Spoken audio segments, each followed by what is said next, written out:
আসসালামু আলাইকুম প্রিয় দর্শক, অন্য মঞ্চের আলোচনায় আপনাদের সকলকে আমন্ত্রণ জানাচ্ছি। আসসালামু আলাইকুম। ডক্টর ইউনূসের পদত্যাগ ইস্যু বা সার্বিক ইস্যুতে বরাবরই এখানে সামরিক বাহিনীকে আপনার অনেকটা দায়ী করার চেষ্টা চলছে। এনসিপির নেতাদের বক্তব্য, আরো বেশ কয়েকজন নেতার বক্তব্য আপনি দেখবেন ঘুরে ফিরে বলতেছে যে বিএনপি এবং সামরিক বাহিনী দায়ী, রাজনীতিবিদ এবং সামরিক বাহিনী দায়ী ডক্টর ইউনূসের পদত্যাগের জন্য। তো এরই মাঝখানে আবার আলোচনা উঠে আসছে যে 111 কে আবার ফিরে আসছে, আর এই বিষয়টাকে আরো বেশি মানুষের কাছে ধরেন ফোকাসেবল ইস্যু তৈরি করেছে যখন আমাদের সাবেক সেনাপ্রধান জনাব ইকবাল করিম ভুইয়া তিনি একটি স্ট্যাটাস দিয়েছেন, দেন অনেকের কাছে এই বিষয়গুলো নিয়ে কৌতূহল তৈরি হয়েছে। সাবেক সেনাপ্রধান ইকবাল করিম ভুইয়া বলছেন 111 পুনরাবৃত্তি দেখতে চাই না, দেশের অপূরণীয় ক্ষতি হবে। নিজের ফেসবুক পেজে দেওয়া এক স্ট্যাটাসে তিনি লিখছেন, এরূপ অসাংবিধানিক কর্মকাণ্ডে সেনাবাহিনী অতীতে ব্যাপকভাবে ক্ষতিগ্রস্ত হয়েছে, নতুন করে আরো ভোগান্তি ডেকে আনা ঠিক হবে না। তিনি আসলে কিসের বেসিসে কোন কথায় এই স্ট্যাটাসটা দিলেন? ওনার কাছে কি এরকম কোনো তথ্য আছে যে সেনাবাহিনীতে কোনো একটা পরিকল্পনা চলছে, কোনো একটা কুয়ের ঘটনা চলতেছে, যে কোনো সময় যে কোনো কিছু ঘটতে পারে? জেনারেল ওয়াকারুজ্জামানকে আমরা দীর্ঘ সময় যদি অবজারভেশন দেখি, ওনার কথাবার্তাগুলোতে মানে ক্ষমতা গ্রহণের ইচ্ছা চেষ্টা আমার কাছে ব্যক্তিগতভাবে আমার কাছে ফিল হয় নাই। এখন আপনার পয়েন্ট অফ ভিউ আপনি কি ভাবছেন? কারণ যদি এটা নেওয়ার চিন্তা করতেন, আমার মতে মাঝখানে যে সময়টা অনেক কিছু হয়তো করার সুযোগ ছিল, বাট তিনি সেটা করেন নাই। ইভেন তিনি আনটিল নাও ক্লিয়ারলি গণতান্ত্রিক প্রক্রিয়া একটা নির্বাচন হওয়ার জন্য অপেক্ষা করছেন, যে একটা নির্বাচন হয়ে যাক, রাজনৈতিক সরকার ক্ষমতায় আসুক। কারণ ইন্টারিম তো আজীবনের জন্য আসে নাই, নির্দিষ্ট সময়ের জন্য আছে। যে সেনাবাহিনীর আইনে হয়তো এমন কোন রুলস আছে যে আপনি চাইলেই, আমরা যেমন আমজনতা যা খুশি তা বলতে পারি, সেনাপ্রধান, পুলিশ প্রধান অথবা নৌবাহিনী প্রধান, বিমান বাহিনী প্রধান, তারা অনেক কিছু হিসাব নিকাশ করে বলতে হয়। তো সেই জায়গাতে তিনি যেই কথাগুলো বলেছেন, ওই যে কেউ বলছেন যে সামরিক যেই কিছু রুলস আছে ওনার যে জায়গা থেকে, যে উনি কি বলতে পারেন, কতটুকু বলতে পারেন, কারণ আমার কথায় কি আসে যায়, কিন্তু সেনাপ্রধানের একটা কথায় দেশে বহুত কিছু ঘটতে পারে। সো এগুলা ইস্যু আছে অবশ্যই। তো ওইরকম জায়গা থেকে ওনার এই বক্তব্যগুলোকে অনেকে ভাবছেন যে এটা মানে উনি ওনার জায়গার যে পদের যেই রুলস গুলো সেগুলোকে তিনি ভঙ্গ করেছেন। তবে তিনি কিন্তু বারবার বলছেন যে ক্ষমতা গ্রহণের ইচ্ছা নাই, তিনি সুন্দরভাবে একটা নির্বাচনের পর ওনারও রিটায়ারমেন্টের টাইম হয়ে আসছে, তো তিনিও সেখান থেকে অবসর চান। এখন দিন শেষে আমাদের সাবেক সেনাপ্রধান, এনসিপির নেতাকর্মীরা, আরো বেশ কয়েকটা রাজনৈতিক দলের বক্তব্যে, তবে বিএনপির কোনো বক্তব্যে আমরা এই স্পষ্টতা বা এই ধরনের মেসেজ ফিল করি নাই যে সেনাবাহিনী ক্ষমতা টেক ওভার করবে। বরঞ্চ সেনাবাহিনী বিএনপিকে একসাথে মিলাই ফেলতেছে এনসিপি। অনেক ক্ষেত্রে বিভিন্ন নেতাদের বক্তব্য এরকমই মনে হচ্ছে। আবার এই ভারতের প্রেসক্রিপশনে সেনাবাহিনী চলতেছে, এগুলো আসলে আমার সেনাবাহিনীর জন্য আমি মনে করি এগুলো একটা লজ্জাজনক চ্যাপ্টার তৈরি করার একটা অপচেষ্টা। বাংলাদেশের সেনাবাহিনী বা বাংলাদেশের কথাই তো চলবে নিশ্চয়ই, এন্ড ভেতরের খবর তো আমরা জানি না। এখন যারা জানান তারাই কতটুকু জানেন সেটাও মাঝে মাঝে চিন্তা হয় যে এত যদি হয় তাহলে মানে একটা রাষ্ট্র কেমনে চলতেছে তাইলে। আর 111 যে ইস্যুটা ছিল, যে বললাম না ভিডিওর প্রথমে, যে মানুষের মধ্যে নানান মুড সুইং হয়। 111 আরেকটা ফিরে আসুক, এটা বাংলাদেশের মানুষ কখনোই চায় না, আমিও চাই না। আমি বরাবরই বলি যে দেশ চলবে রাজনীতিবিদদের সিস্টেমে, বাট রাজনীতিবিদ কারা? আমাদের রাজনীতিবিদদের পিক অ্যান্ড চুজের মধ্যেও দলগুলোর পরিবর্তন আনা উচিত। এই এলাকার গলির গুন্ডা বক্কট্টু জনপ্রিয়তা পাইছে, টাকা পয়সা কামাইছে, তারপরে একটা নমিনেশন সাবমিট করছে, দল বদির মতন লোক যখন ভাই মানে এমপি হয়ে যায়, তখন বুঝতে হবে যে একটা এলাকার কতটুকু ক্ষতি হচ্ছে, দেশের কতটুকু ক্ষতি হচ্ছে। তো বিএনপি তো আছেন, এরকম 2-4টা ক্যারেক্টার আছে, অন্যান্য দলেও আছে। এগুলার পরিবর্তে মার্জিত, সুশীল, ভদ্র, সজ্জন ব্যক্তিদের যতক্ষণ রাজনীতিতে পিক অ্যান্ড চুজ করা যাবে না, ততক্ষণ আমার মনে হয় এগুলা চলতে থাকবে। আমরা রাজনৈতিক দলগুলা মারামারি করবো, পিটাপিটি করবো, এর লাশ ফালাই দেবো, আজকে আন্দোলন, কালকে ওইটা, কালকে এর পদত্যাগ। দেশের এই সার্বিক ইস্যুতে ফাইনালি সেনাবাহিনী হস্তক্ষেপ করতে হয়। সেনাবাহিনীর হস্তক্ষেপ ছাড়া তো হচ্ছেও না। আপনি দেখেন মাঠে তো সেনাবাহিনী আছে, এখন পুলিশ যে একটা ভূমিকায় চলে গেছিল বা যে একটা নেগেটিভ অবস্থানে এদেরকে ফেলা হয়েছিল, সেখান থেকে ব্যাক করে আসার জন্য ব্যাকআপ হিসেবে সেনাবাহিনীরই কাজ লাগছে। দিন শেষে মানুষ যদি একটু ভয় পায়, এটা সেনাবাহিনীরে পায়। তো সেই জায়গা থেকে আমজনতা মাঝে মাঝে মনেই করে নেয় ভাই থাকুক সেনাবাহিনী 6 মাস 1 বছর, সমস্যা নাই, রাজনৈতিক দলগুলোর একটু শিক্ষা দেওয়া দরকার, এরকম চিন্তা মুহূর্তের মধ্যে চলে আসে। তবে পৃথিবীর কোন উন্নত রাষ্ট্র সেনা শাসনে চলে না, এটা খেয়াল রাখেন। সেনা শাসনে যেই সব দেশগুলা চলে, লাইক মিয়ানমার ধ্বংস, লাইক আপনি পাকিস্তান ধ্বংস। গণতান্ত্রিক ওয়েতে রাজনীতিবিদদের হাতে যে দেশগুলো থাকে ওইগুলোই উন্নত হয়, তবে লুটপাটকারী রাজনীতিবিদ না, অশিক্ষিত মূর্খ গাধা এগুলা না, লেভেলের রাজনীতিবিদ হইতে হবে। তবে এই দেশে লেভেলের রাজনীতিবিদ কয়জন আছে, আর আমি আপনি কয়জনরে বানাইতে চাই? আমরাই তো চাই না, পরিবর্তন হবে কোথায়? ভালো থাকুন। মাদার অফ অল ডিলস বা সকল চুক্তির জননী, এ নামটি দিয়েছেন ইউরোপীয় কমিশনের president Ursula von der Leyen. 27 জানুয়ারি ভারত ও ইউরোপীয় ইউনিয়নের মধ্যে যে ঐতিহাসিক মুক্ত বাণিজ্য চুক্তি বা এফটিও হয়ে গেল, তাকেই বলা হচ্ছে মাদার অফ অল ডিলস। 19 বছর ধরে এমন একটা চুক্তি করতে চেয়ে হবে, করেও হয়নি। অনেক বাধা আর ভূ রাজনৈতিক সমীকরণের জটিল মারপ্যাচ পেরিয়ে শেষ পর্যন্ত দিল্লিতে চুক্তিটি স্বাক্ষর হয়েছে। বিশেষজ্ঞরা বলছেন এই চুক্তির গুরুত্ব কেবল অর্থনৈতিক পরিসংখ্যানের মধ্যে সীমাবদ্ধ নয়, বরং প্রায় 15 বছরেরও বেশি সময় ধরে ঝুলে থাকার পর এই চুক্তিটি এমন এক সময়ে সম্পাদিত হলো যখন বিশ্ব রাজনীতিতে মেরুকরণ চরম পর্যায়ে।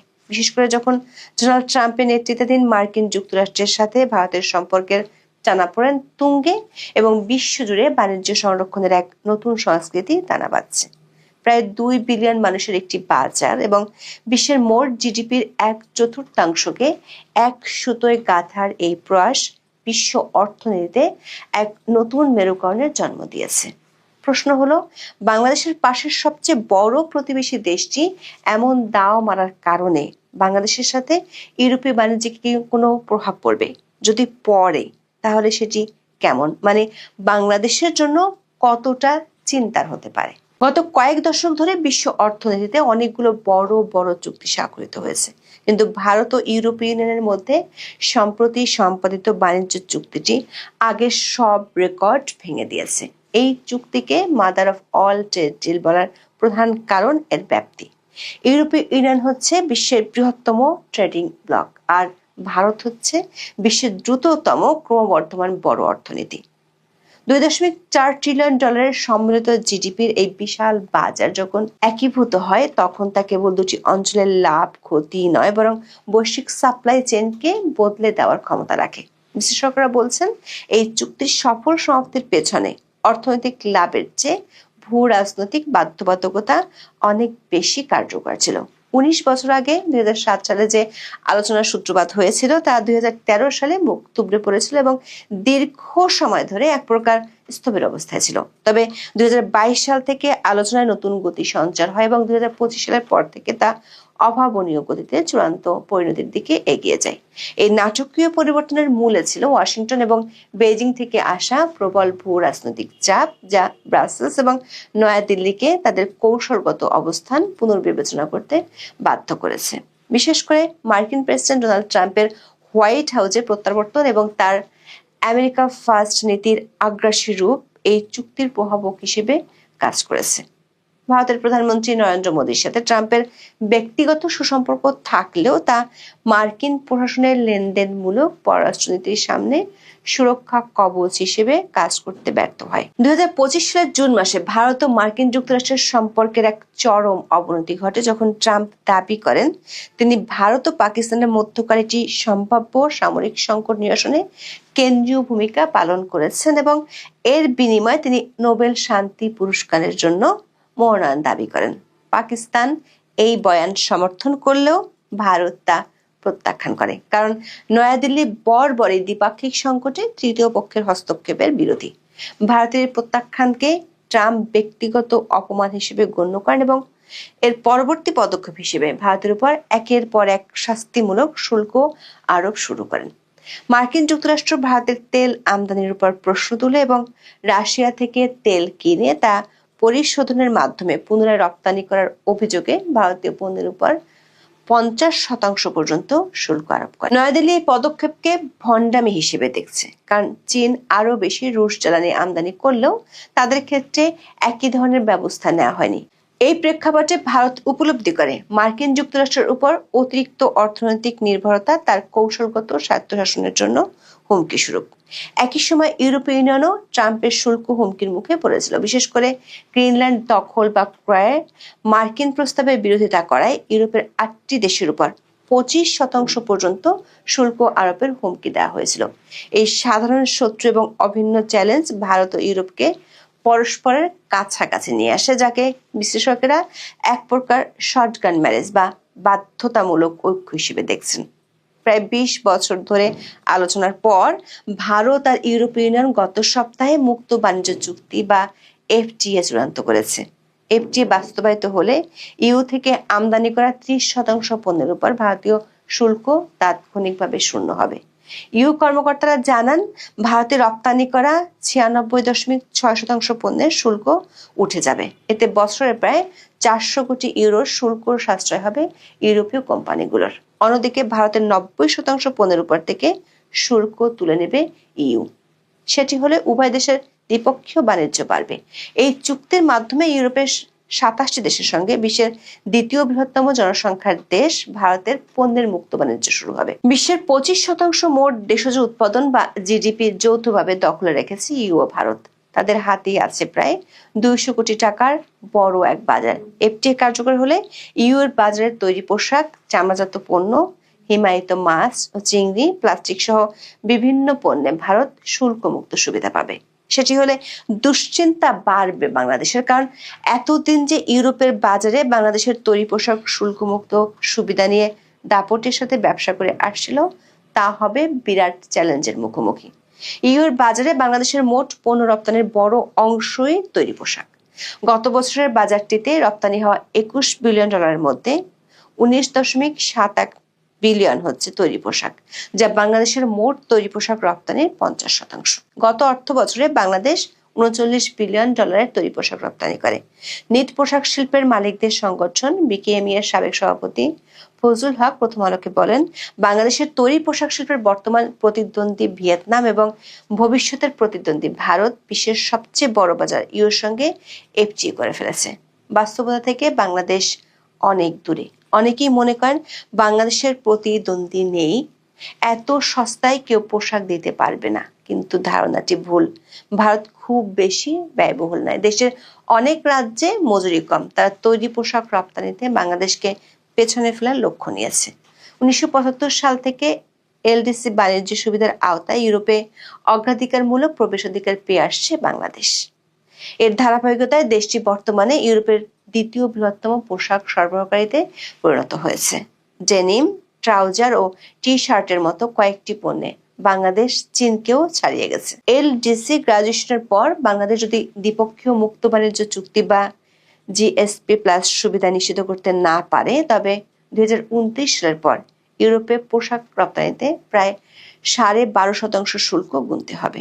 অন্যদিকে ভারত ও ভিয়েতনাম মুক্ত বাণিজ্য চুক্তির মাধ্যমে শূন্য শুল্কমুক্ত সুবিধা ভোগ করবে। তখন বাংলাদেশের তৈরি পোশাক রপ্তানির ধস কেউ ঠেকাতে পারবে না বলে জানাচ্ছেন তৈরি পোশাক শিল্পের ব্যবসায়ীরা। এজন্য সংশ্লিষ্টরা ইউ ভারত চুক্তিকে বাংলাদেশের জন্য সতর্ক বার্তা বা ওয়েক আপ কল হিসেবে দেখছেন। তারা সরকারকে দ্রুত ইউরোপের বাজারে অগ্রাধিকারমূলক সুবিধা ধরে রাখার উদ্যোগ নেওয়ার আহ্বান জানিয়েছেন।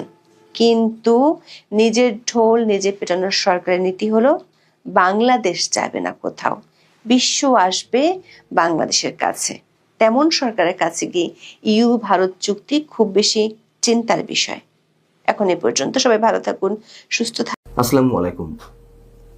হঠাৎ করেই বাংলাদেশের বিরুদ্ধে কড়া হুঁশিয়ারি উচ্চারণ করলেন ভারতের কেন্দ্রীয় সরকারের স্বরাষ্ট্রমন্ত্রী অমিত শাহ। কি কারণে তার এই কড়া হুঁশিয়ারি, এবং তিনি কঠোর জবাব দেওয়ার জন্য ভারত প্রস্তুত, এই মন্তব্য করেছেন। কি জবাব দিবেন অথবা কি কারণে জবাব দিতে ভারত প্রস্তুত? খুব স্বাভাবিকভাবেই এটি অনেকের মনে উদ্বেগ সৃষ্টি করতে পারে। আমরা জানি যে ভারতের বিরুদ্ধে ইউনূস সরকারের দায়িত্বশীলদের অনেকেই, আবার ডক্টর ইউনূসের যে নিজের দল, অনেকেই বলেন যে এনসিপির নেতারা যে মুহুর্মুহু ভারতের বিরুদ্ধে আক্রমণাত্মক বক্তব্য দিয়ে আসছেন। একই সঙ্গে চিকেন স্নেক দখলেরও হুঁশিয়ারি দেওয়া হয়েছে, ভারতের মানচিত্র বদলে দেওয়ার হুমকি দেওয়া হয়েছে। এগুলো করে শুধুমাত্র ভারতের সঙ্গে বাংলাদেশের সম্পর্ক যে তিক্ত করা হয়েছে তা নয়, বরং এক ধরনের হুমকির মধ্যেও ফেলা হয়েছে। এখন সেই হুমকিগুলো প্রকাশ্যে রূপ নেবে, আর সেই রূপগুলো আসলে কী ধরনের হতে পারে? শিলিগুড়িতে গিয়ে অমিত শাহর মন্তব্যটা ছিল এরকম যে এটা ভারতের জমি, কেউ হাত লাগাতে পারবে না। এই করিডোরের নিরাপত্তা নিশ্চিত করতে ভারতের সমস্ত নিরাপত্তা বাহিনী সর্বদা প্রস্তুত রয়েছে। এই এলাকায় অস্থিরতা তৈরি করার চেষ্টা করা হলে ভারত কঠোর জবাব দিতে প্রস্তুত। ইউনূস সরকারের দায়িত্বশীলদের অনেকে কিংবা এনসিপি জামাতের অনেকেই অবশ্যই যথেষ্ট আক্রমণাত্মক বক্তব্য দিয়েছে, উস্কানিমূলক বক্তব্য দিয়ে এসেছে, কিন্তু গত বেশ কয়েকদিন ধরে আমরা এ ধরনের কোনো বক্তব্য পাইনি। তাহলে কোন বিষয়কে সামনে রেখে অমিত শাহ এই মন্তব্য করলেন?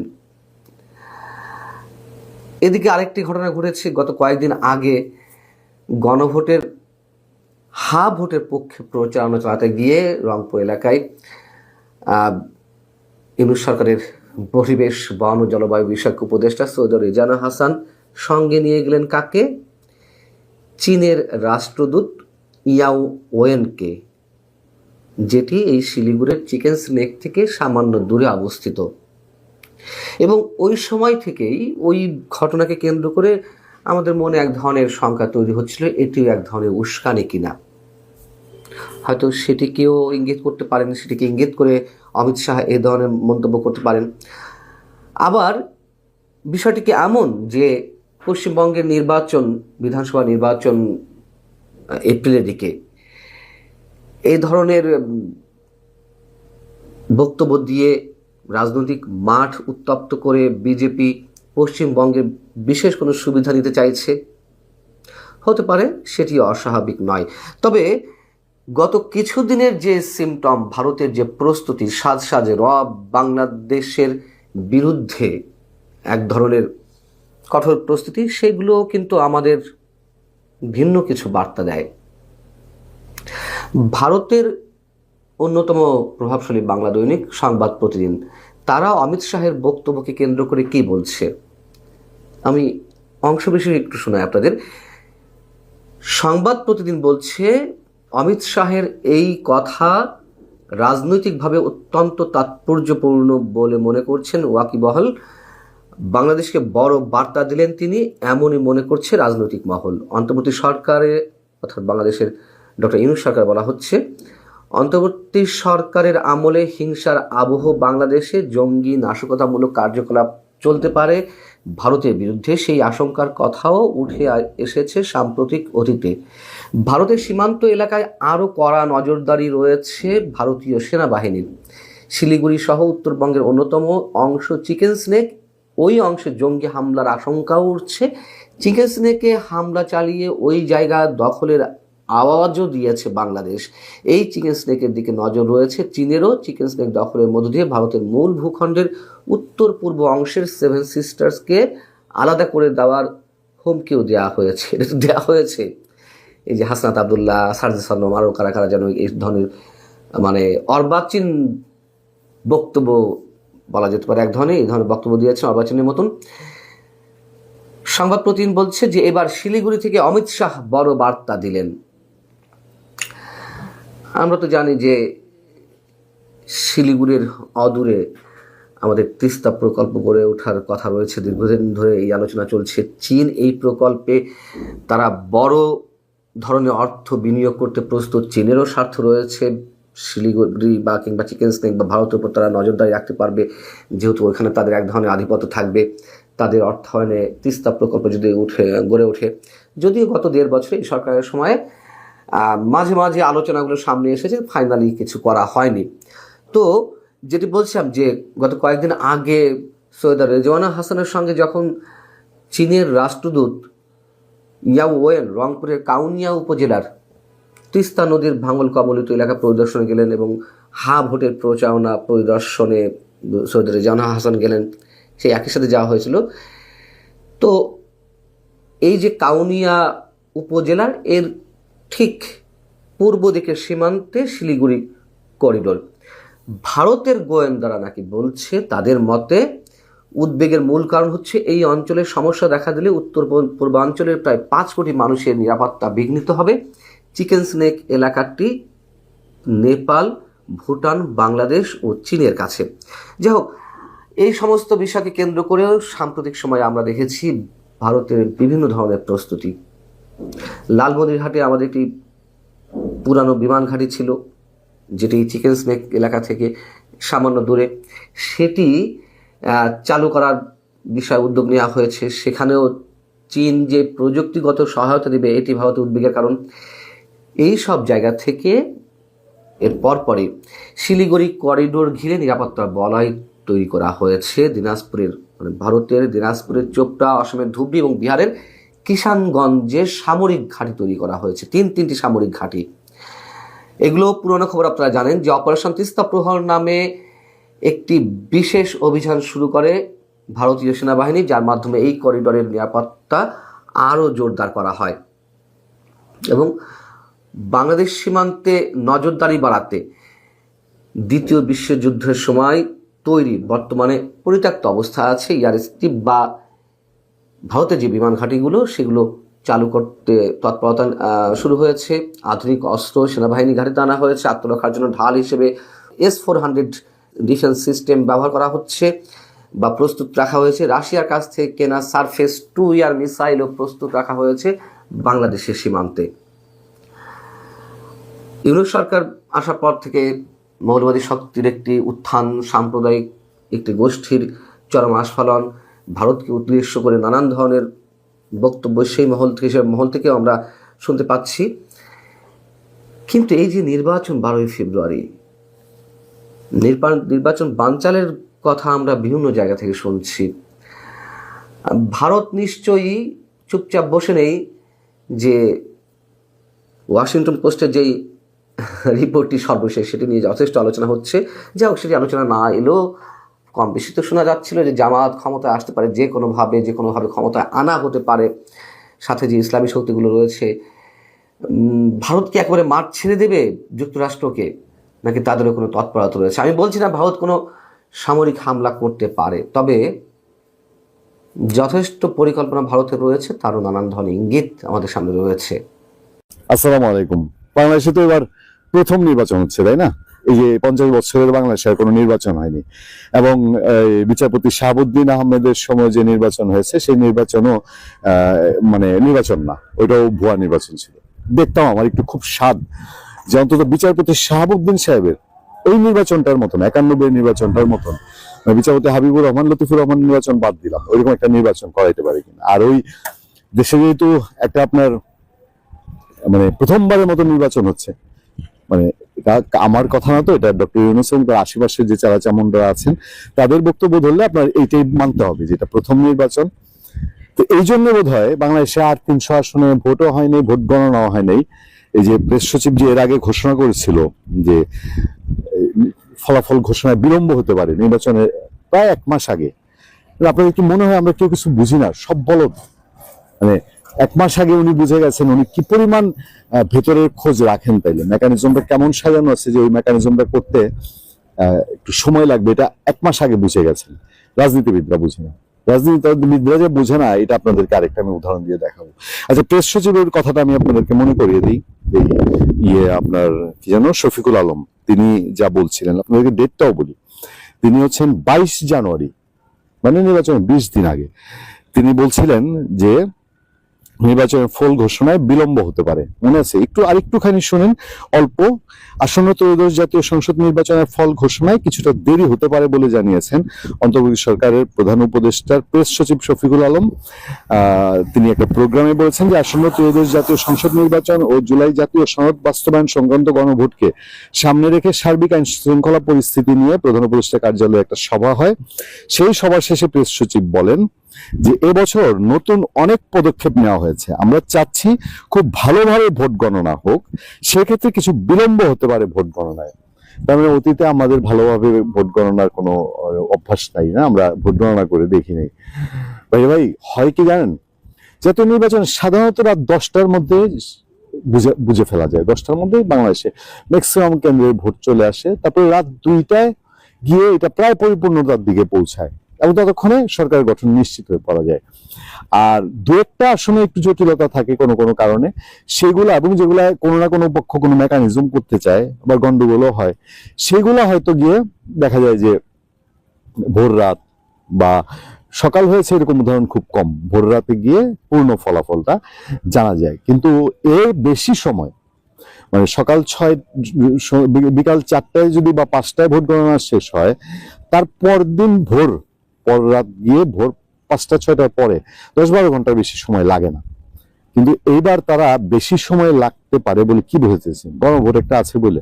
তো গণভোটের ভোটটা একসাথেই মাপা হবে, একসাথেই গণা হবে, যেহেতু 2 সেন্টারে বা অন্যভাবে হবে না।